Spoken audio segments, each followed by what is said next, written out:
All right, if I could ask the board members to make sure you have your microphones back on, we're ready to start the committee of the whole meeting.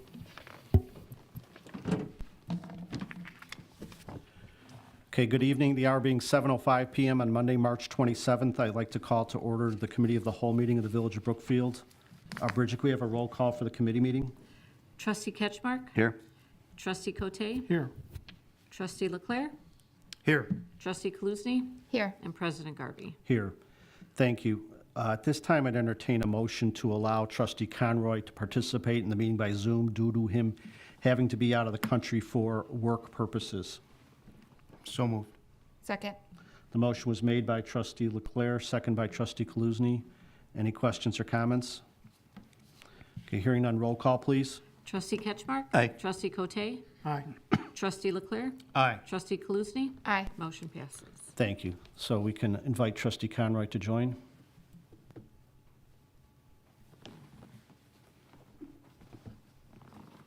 I am here, thank you. Welcome back, Trustee Conroy. Thank you for being with us tonight.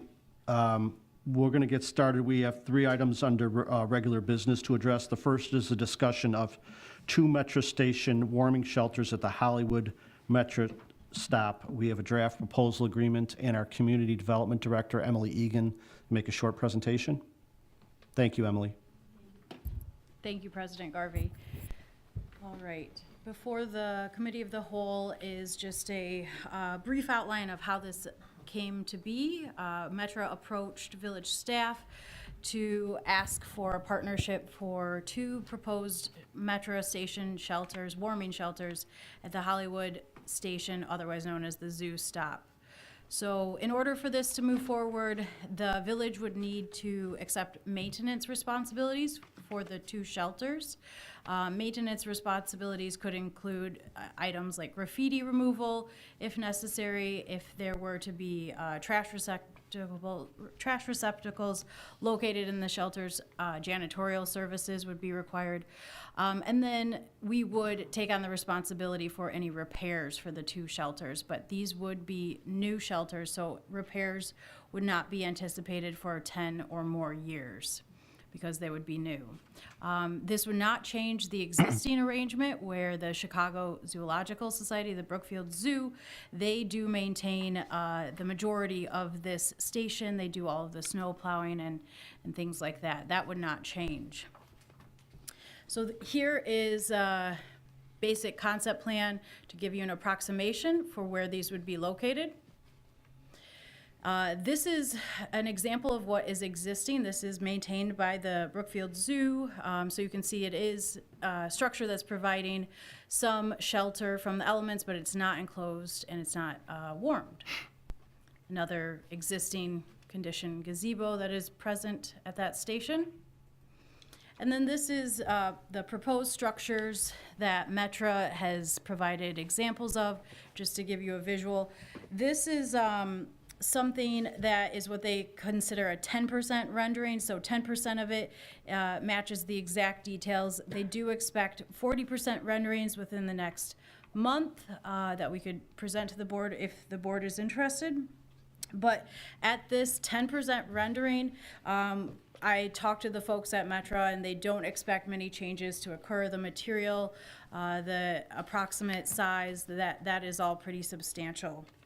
I'll also mention these proposed shelters are approximately $157 each to design, construct, and build. So How much? $157,000 each. Thank you. It's like we need to have like 10 of these Yeah. things. Minor detail. So yes, that's the proposed shelters. Questions, comments from the... I'm sorry, questions, comments from the board? I had a couple. So I was going through the list, it showed who was responsible, et cetera, for which item, et cetera. It's like, so one of the items, we would be responsible for the electrical costs that are used. Do we have any idea how much electricity is used by this on an annual basis? Something to this effect? I apologize, I do not have That's okay. that That's estimated just one of my cost. questions. It's Sure, no big deal. sure. The other one that I had is, I did not see who was responsible for the insurance requirements. It has listed here several insurance requirements: commercial, general liability insurance, automobile liability insurance, workers' compensation. Who's responsible for all? Is all that falling upon Metra? Does the property belong then to Metra, even though we would take care of it? So if somebody were injured on there, is that liability on Metra as well? Or is it on the village? My understanding is it would still be BNSF property, but I can look into that and get back to you. Right. That's, yeah. Metra leases the platform now, and Metra's installing these stations, so I would assume it falls under Metra's. I would assume that too. It just didn't actually specify that in any of this. I had a similar question about the electricity and how it was being powered, if it's part of the ComEd franchise agreement at that location, or if they are under that as BNSF, or if it would be our responsibility. Or if it's gonna have solar panels to power it. And Another good question. Any revenue producing facility, we do not get free electrical service, so since Metra is a revenue producing enterprise, I would think that we would have to pay the power for that. Question on the snow removal. So are we taking on the whole platform on each side? No, absolutely not. We would just maintain this shelter, and the zoo would continue to do the snow plowing for the entire platform. But it says that access. we're responsible for any ramps or walks leading up to it. Snow removal and salting of any station, stairs, and sidewalks leading to ramps, platforms, and stairwells. Right, we did discuss that. So that is template language within the Metra agreement. We're, in our discussions with Metra, it's clear that that is already taking place, and this agreement is not to supersede any previous agreements. But that is certainly, so that is to say that the zoo is currently maintaining it. So they would continue to do so because there is existing access to this shelter, so, and that they are continuing to maintain. Okay. But that is certainly some language we could clarify if the board desires, yeah. Thanks. Other questions or comments? Trustee If Conroy? I could throw in a quick comment, can you guys hear me okay? Yes. One thing I just would like to say is, one of Brookfield's unique assets is the fact that we do have 3 Metra stops, and it makes it very appealing to people looking at places to possibly live in and move to. So any investment, I think, that goes into any of those stops that keeps them viable for the future, I think is a good move and just helps just make our community that much more appealing. So I think I appreciate the gesture, and I think it'd be a great move. Thank you, Trustee Conroy. Other questions or comments from the board? So do we feel that based on the comments that we received, we can get clarification in the language about the ongoing snow plowing maintenance, what the exact parameters are? And I understand that the previous agreement, it's clear the zoos, but maybe just some clarifying language. And is it plausible to get some estimate cost electricity based on other places these are used, just so the board's aware of the financial implications of taking this on? Sure, we can look into that, absolutely. Okay. Do you think that's something, if we put this up for 2 weeks, do you think that's something we can get back by then? Is this something that obviously it's all important, but do we want to move this along faster, or? Yeah, we could get an estimation. I think that's all the board's looking for. I'm not expecting exact dollar bill, but Right, just. or if it's just not our responsibility. It is, and I thought I read it in here, it is our responsibility. Isn't that right? It was on the list of who's responsible. The municipality is responsible for the electrical costs. And as Tim pointed out, it's not something that there's no cost to because it's a revenue-generating facility, so there could be some out-of-pocket expense for the electricity, and I think. But does the zoo, who pays for the lights and that are there now?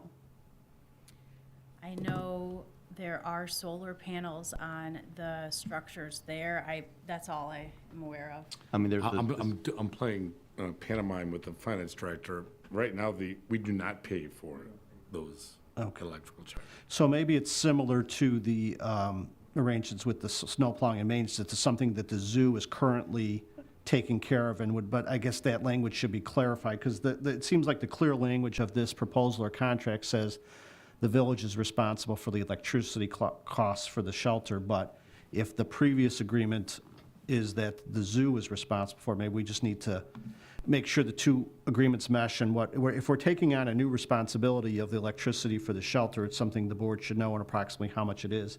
If it's something that the superseding agreement that we already have means we don't, then there should probably be some language in this agreement that clarifies that, is my thought. Right, I guess the tricky part would be if we're paying just for these two shelters, are they gonna have to be metered separately than the lights? I mean, maybe it's all a moot point. I mean, I can't picture this being some huge line item, but No, I agree, it's probably not a huge, but it's something that we should know and clarify in terms of, like I said, it's complex with the two agreements. The other agreement's in place already, and this is a new amenity that's being added. And, I mean, I think it seems like there's a general consensus from the board that it's a good idea, Great idea. but we just want to make sure we know what we're committing to. So why don't I put it up for, President Garvey, I have Yes. another question if I can. absolutely.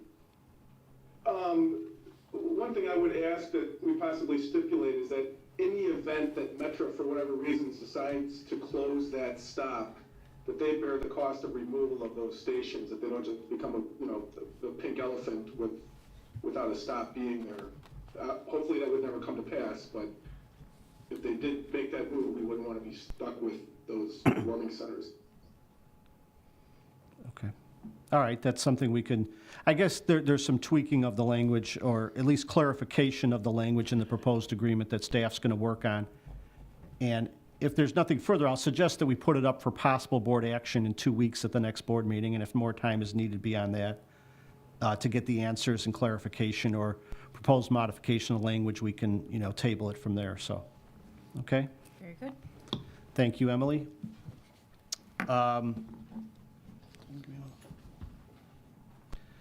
The next item is discussion of a request for qualifications regarding consultant services for code updates related to Chapter 62 zoning and Chapter 48 developments, improvements, and subdivisions.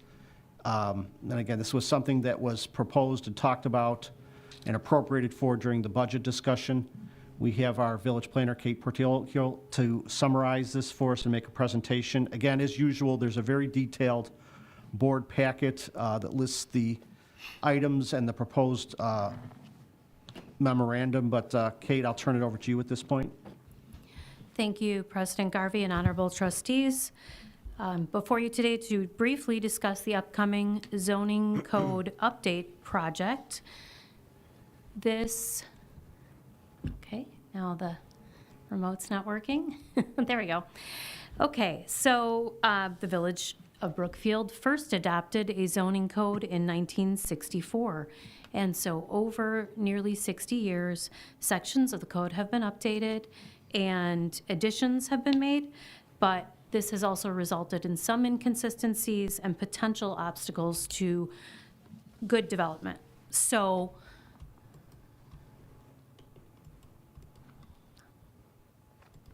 okay, I apologize for the technical problems. The village has adopted a number of plans that illustrate its future land use and development goals. Without a clear, direct connection to our laws, some of the village goals can be difficult to uphold and enforce. For example, the Energize Ogden Plan was recently adopted and includes site redevelopment recommendations, but the majority of Ogden Avenue is in the C1 district, and there are currently not clear policies for site assembly or design guidelines.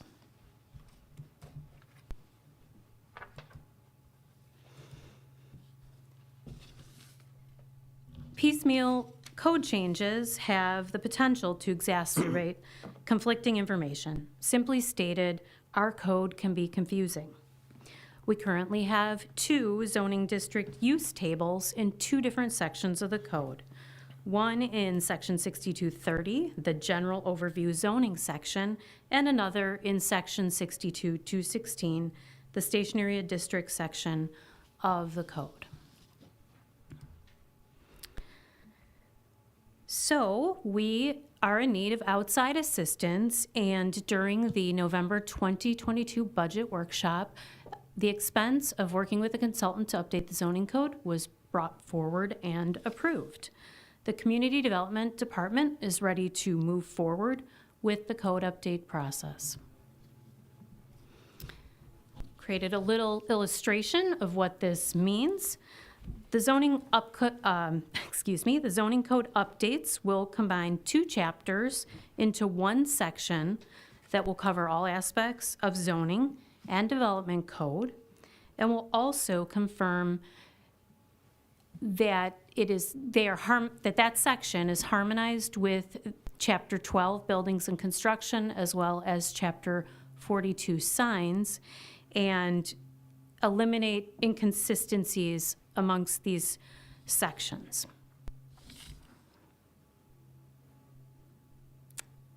Okay, and wrong slide. Oh my goodness. I think you went backwards. Good eye. All right, there we go. So we will begin the process of selecting a consultant in the very near term. We expect this to be a robust public participation process, and also expect numerous opportunities to dialogue and review draft proposals of the changes. So the expected outcome is the Unified Development Ordinance, and our project timeline, our process timeline, is beginning May 2023 through culmination in February 2025. And if you have any questions at this point in the process, I'd be happy to answer those. Can you just walk us through we know we talked about this during the budget and we appropriated money for this, but what's the specific, so you're doing a request for qualifications and a vendor or someone in this field will be retained. Will that require board action, or is that something that the staff will address, or? I believe that based on budget approval, there may not be a need for board approval. No. Because of the amount? This will exceed, this will come back to the board. Since this is a professional service, we will follow the village code requirements for a solicitation of professional services. Okay. We'll do an RFQ, request for qualifications. It'll be a qualifications-based process. Will probably ultimately result in an RFP that will actually we'll self-select 2 or 3 of the top qualified vendors that provide this level of service, type of planning consultants, and then we will get proposals from them, including price, that we'll have to come back to the board with at a future village board agenda. And then whoever we retain for that, will the process involve dealing with staff, meetings with staff? Is it something planning and zoning would have meetings or hearings on, village board? I mean, what's that process look like in Yes. your view? No, that is the correct understanding, and thank you for providing the outline of that. Because this does directly impact the code, that has to follow the process of public hearings, possibly multiple public hearings, and this is similar to process to any other text amendment that the board hears. I've been involved in this process in my career. I just want to warn everybody, it's a very laborious process. It'll be a lot of staff meetings. It'll involve a lot. We'll see Adam quite a bit, thank God, around Village Hall. We'll have him involved in these meetings. Staff will review all of these sections, and as Kate said, eventually we'll probably come to the board and get updates to make sure we're on the right track.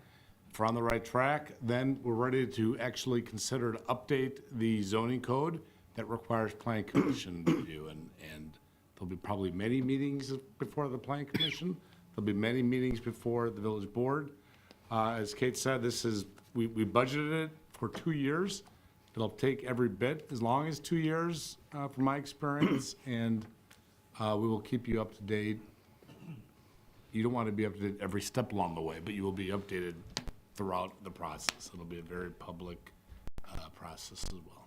Thank you. I mean, it's obviously a huge undertaking, but I mean, I think everyone on the board is aware of the need for it every time Kate listed some of the things that we've addressed kind of piecemeal, like, the massage and massage parlors and other uses on that. And each time when we're going through that, we see the conflicts between the use tables and the use tables that obviously we have difficulty understanding ourselves. And I think one of the things we've strived to do in all areas is make things more predictable and open for people coming in looking to make improvements or developments. I think there's a great value to that, and it's something we've worked on in other areas, but this is a very large-scale attempt to get all that in order. We don't want to stop any proposals of development coming forward right now, but looking at the long term, this will kind of make things, we know that developers and people that want to make investments like predictability, and this will give them that transparency and predictability. So, questions and comments from the board? Thank you for taking this on. Trustee Conroy, do you have anything? Is Trustee Conroy still there? No, Okay, thank you. So is there any specific board action we need at this point other than a consensus to go ahead with the process of coming back with a recommendation for a qualified provider? Okay. That's good. So I think there's a clear consensus from the board. This is something we want to move forward with. Thank you very much, Kate, for all the work to bring this forward, and I know it's going to be a busy couple of years on this. Despite everything else going on, this is going to be something additional, but it's very necessary, so thank you. Thank you for the support. Okay, the last item we have up for discussion is a building code update and related text amendments. And we have back on the hot seat Emily Egan, our Community Development Director, to give us some background and what we're looking to do here. So thank you, Emily. Very good, thank you. All right, tonight I am very pleased to present to you a project that staff has been working on for about a year now. This is a update to the building codes, and this is really something that is to ensure safe, modern construction standards. I mentioned here the goal is also to make it easier to understand and less redundant. I want to point out that the difference between the red line version of Chapter 12 and the clean version is 61 pages. So 61 pages are being removed that are true redundancies and irrelevant information. So that is something that is very helpful when contractors or residents are looking at our code and trying to find the answer to their questions. The last bullet point on this slide is the code is harmonious and reflects current policies and practices. I just want to point out that we did review the entire village code while we were going through these particular updates. So we believe that these text amendments represent the updates not only to the specific chapters that they are applied in, but also they're matching, similar to what Kate was just mentioning, they're matching the rest of the village code. We're working through any of those inconsistencies. Also, we're looking at these text amendments to reflect our current practices and policies. I'll just point out that Chapter 12 had a whole section on the electrical commission. The Village of Brookfield does not currently have electric division or electric commission, so we're creating a text code that reflects our current structure and our current policies. Here is a snapshot in the simplest form of the major changes of the building codes. These codes come out every 3 years. It's very common practice for municipalities to choose to update their code every 6 years because, as you can see, it's a very laborious and time-consuming, time-consuming process. I would say there are some minor local amendments here, nothing substantial, but I do want to point out the change in the electric code is probably the most substantial, and that is a change from the Chicago 2014 to the National Electric Code for 2023. The National Electric Code is the most widely used code in the world. And this, I do want to point out, it would allow the use of Romex. Romex is an electrical system that doesn't have that metal sheathing. This is proposed to be allowed in our new electric code, but we did add in some local amendments to ensure the utmost safety, to have guards to protect any electric work being done by resident or contractor. You know, Emily, if I could on that point, so does the National Electric Code allow Romex in general, and then we're adding additional local Correct. amendments? Correct. Okay. And I know that your memo indicated that the fire department was involved in reviewing these proposed changes. I assume that their input was relevant to this particular item? Yes, absolutely, yep. Okay. Thank you. I didn't want to interrupt, but I just wanted to address that point. Please, thank you. All right, so in your attachments here, you can see Chapter 12, Chapter 22, we worked with the fire department on, as you mentioned, President Garvey, Chapter 36, and the fee schedule. So all of these are really reviewed harmoniously and comprehensively. I have to point out that while we were going through these codes, we also had a lens to property maintenance and to address any issues that were continuously coming up through property maintenance. So in Chapter 12, Trustee Kaluzny alluded to manage natural landscapes. We do call that out, so residents are now, if these changes are approved going forward, are very clear that managed natural landscapes and prairie plantings would be allowed, and it's the grass turf that is restricted to that 8-inch requirement, as it always has been. Chapter 36, offenses and nuisances, that also has a very small section of property maintenance that we felt was necessary to include while we were including these, while we were going through these larger code updates.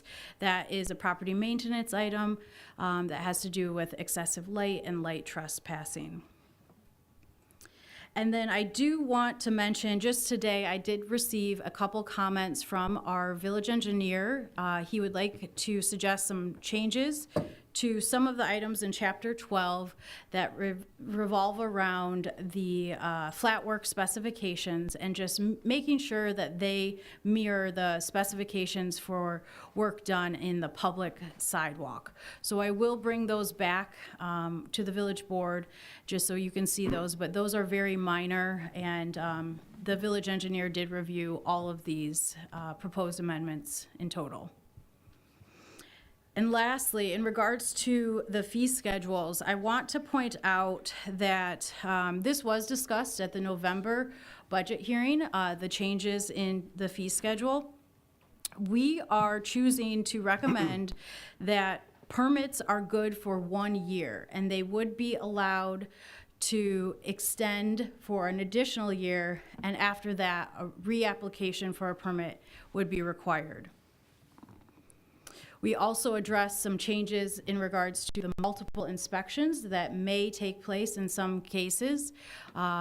Really, the thought here is we're protecting the larger community by not supplementing the work done by some contractors that are requiring multiple inspections for items that are already have been pointed out that need correction. And then I'll also add, in regards to the fee schedule, we're adding in a fee just for solar panels.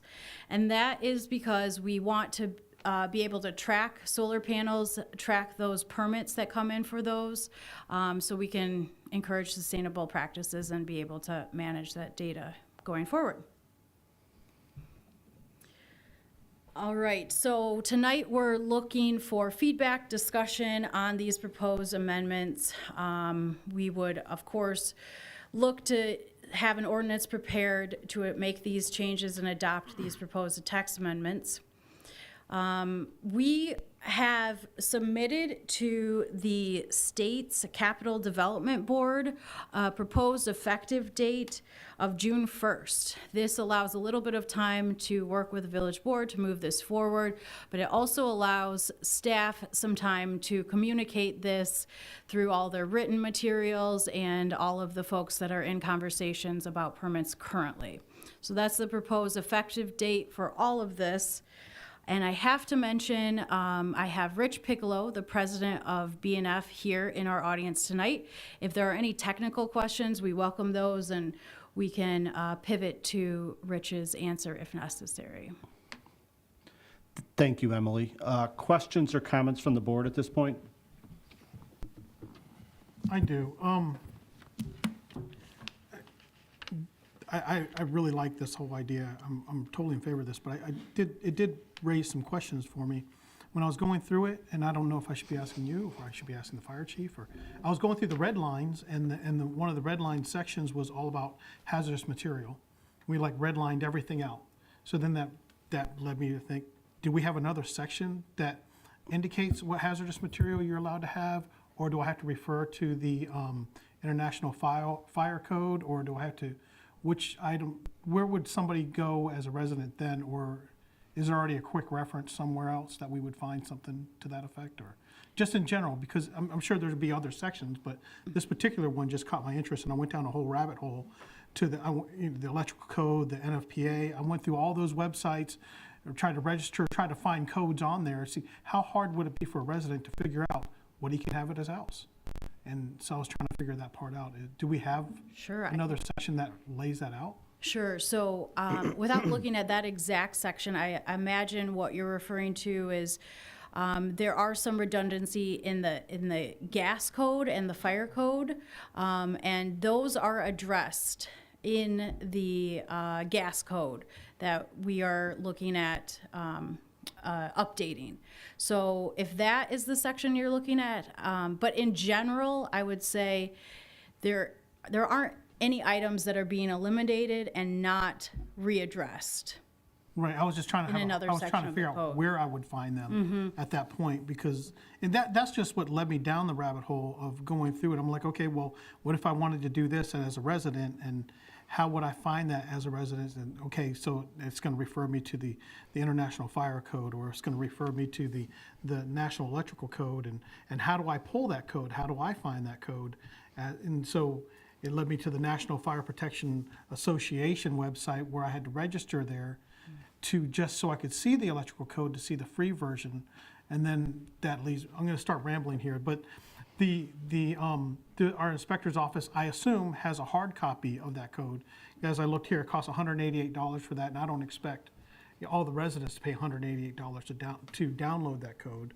We would have to for ours, but then the International Fire Code, I believe, had a subscription of like $90 or something to that effect. So we would have to pay to get those codes. Do we make that readily available and readable for residents, or would they have to go out to all these websites, look them up, and find them for themselves? You're absolutely right. That is proprietary information. We do have on file at least 2 copies of all of these codes. So of course we would work with residents that want to ask questions about these specific codes. Oftentimes contractors will have their own copy of those, and they'll be familiar with those. Oh, yeah, I would totally expect the contractor to have his own copy. If you want a legit contractor, he should know the code, especially the electrical code, but all these other items like hazardous materials, what am I allowed to have at my house, what can I have? It just led me down this rabbit hole. It's like, okay, how do I find that out if I wanted to see if I'm falling within scope of, or regulations of the village? How do I match up? Absolutely. Call us, talk to us, ask questions. That is absolutely something we do every day. And we don't have like a quick reference then? I guess I'm stuck on the hazardous materials, sorry, Chief. Got it. So is there like a list, and like you can have this, you can have that? Chief, if you could come up to the microphone, please, just because so everyone can hear you, please. Thank you. Chief Adams is, from our fire department is here. Thank you, Chief. Thanks. Generally, at least in my experience over the years, residential-wise with the hazardous material part of the code, it really doesn't come into play too much with that. It's more about your commercial uses and things like that, because that's when it falls under your fire protection, different types of fire protection needs as far as suppression systems and things like that. So that's generally where the hazmat part of those codes really come in, not really the general day-to-day homeowner. So that's kind of where that falls in, and you know, you can correct me.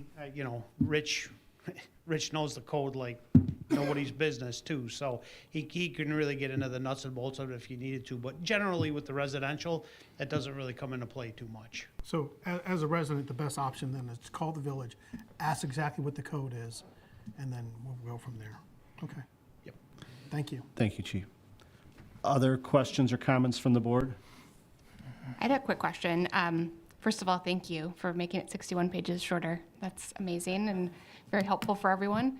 I just had a general question about how this code and the updated codes moving forward, how that relates to also the energy code and how the state adopts the energy code every 3 years also. Is that something that we then have to also adopt, or is it included in this kind of 3-year cycle? My understanding is it is embedded in each of these particular codes, IBC, IRC, for the state. But I would also love to hear Rich, if the village board. Rich, would you mind entertain- coming forward and You addressing? might have something to add for that. Thank you, Rich. I know the 2021 energy code is being hotly debated at the state level right now, so I'm just curious how that plays in. For the record, we have Rich Piccolo from BNF here. Thank you for being here tonight, Rich. Thank you for having me. I appreciate the opportunity to help you. It is covered in the code. We did adopt and mirrored what the state did. We adopted the International Energy Conservation Code with the state amendments. Now, we had the past edition to 2018. The state was supposed to be done by now, but they're not done yet. They're not. As soon as they get finished, we're gonna have that code adopted with the comments in the code, with state amendments. So whatever the state does, per state law, we have to follow. We have no choice about following the state law for energy code. We can't make it less strict, we can't make it stricter per the state law. Thank you. Thank you. I know the state's also working on a stretch energy The code. stretch energy code, good luck. Then that would be a choice then in the future, correct? No. Yes. Looking forward to discussing that.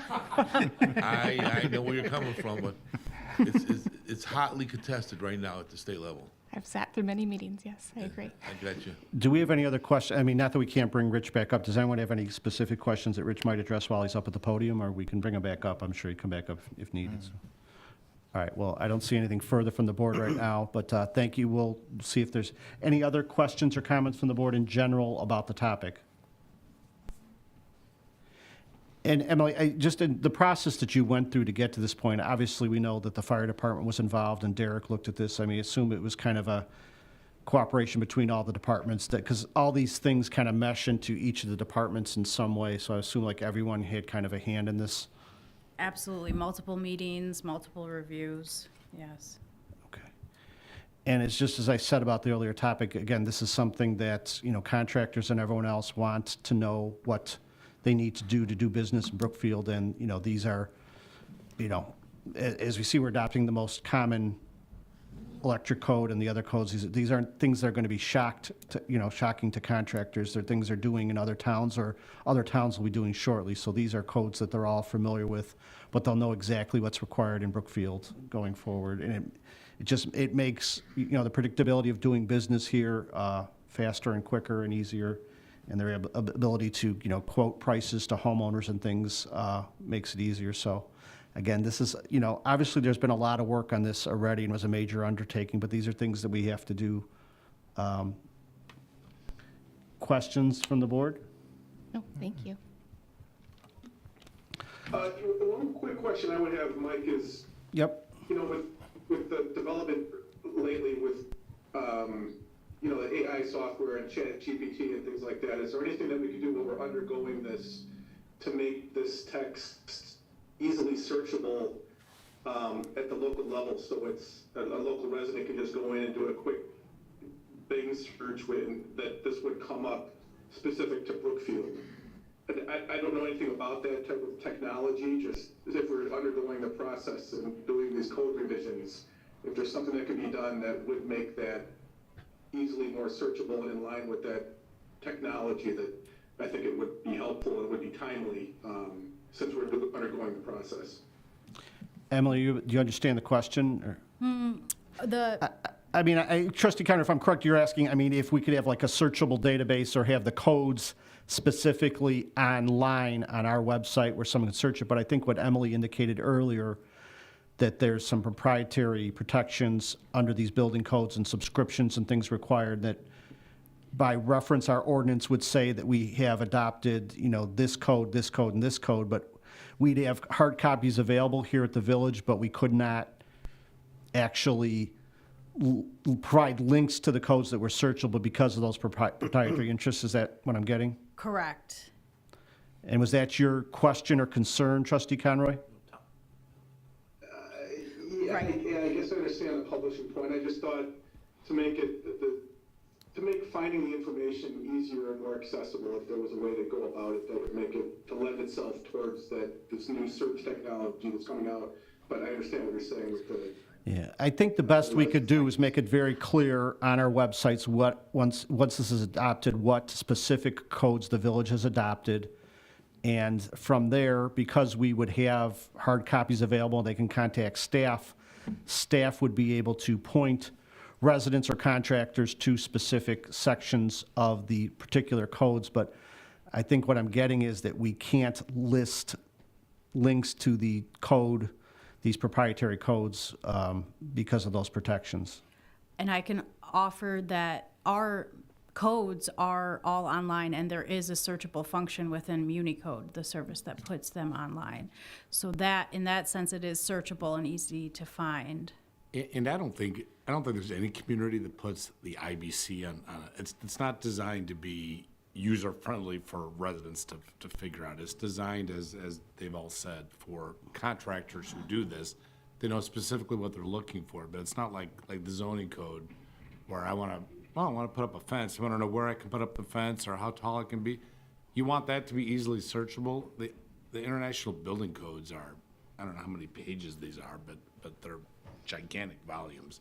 They're not typically designed to be. And because, again, the proprietary protections for the creation of these things, it seems that's, I think what you're hearing is staff will do everything we can to make what's information's accessible, and provide assistance to, whether it's developers, contractors, or residents. We'll do the best we can, but obviously honoring the proprietary protections of the actual codes.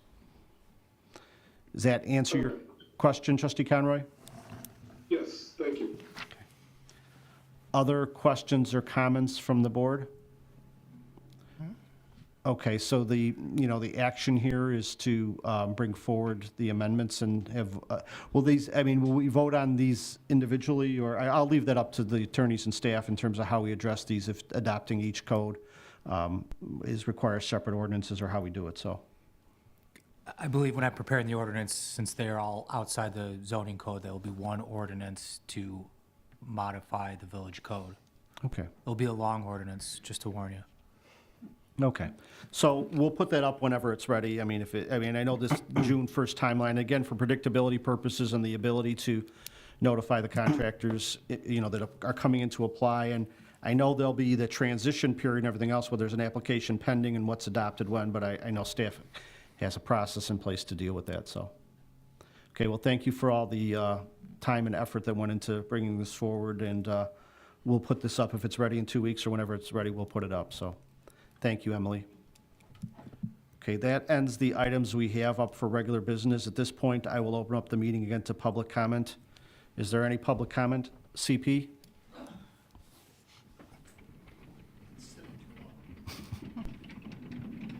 CP Hall, 3837 Woodside. I just wanted to mention very quickly the business of the warming buildings they're proposing at the Hollywood Stop.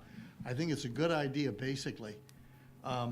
If you are interested, I believe the first stop after, if you go out to Burlington West, the first stop past Hinsdale, I think is Clarendon Hills.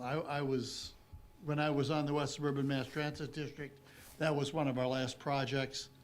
And I'm not sure the name of the town, but I know it's the next stop afterwards. You just take 47th Street straight out. At one point, you'll have to go across the tracks, but then you just keep going west, and you'll see it on the left-hand side, on the opposite side of the Burlington from where you're at. It's basically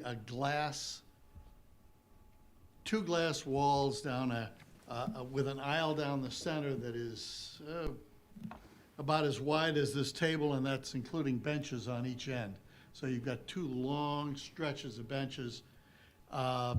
There is a glass door. It's mostly glass. It may be plexiglass, but it's clear. And I didn't see much insulation value there. There is like your outside door on your house, not the really serious door, but the glass door with screens in the summer and glass in the winter. Well, they, I think, have permanent glass in there, but there's a door at each end. There is an electric space heater one of these, you have I'm sure, a heat coil in there that's warming up, and then they have a fan blowing through it. And that's the extent of the warming that's going on in there.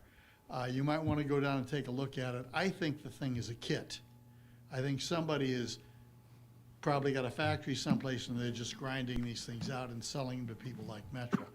And that may be why the price is what the price is. I don't know. But you might want to take a good look at that before you vote on it. It's a good idea for the warming thing, but I think you ought to look at that. Thank you, CP. Any other public comment at this time?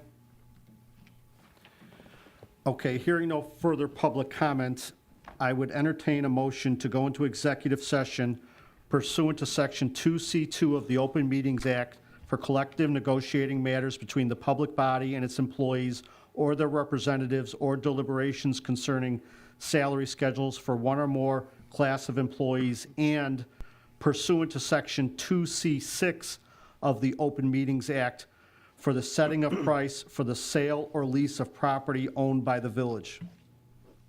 So moved. Second. Okay, the motion was made by Trustee Leclerc, second by Trustee Cote. Roll call, please. Trustee Ketchmark? Aye. Trustee Cote? Aye. Trustee Conroy? Trustee Leclerc? Aye. Trustee Kaluzny? Aye. Motion passes. Okay, we're adjourned into executive session at 7:51 PM. Trustee Conroy, are you able to stick around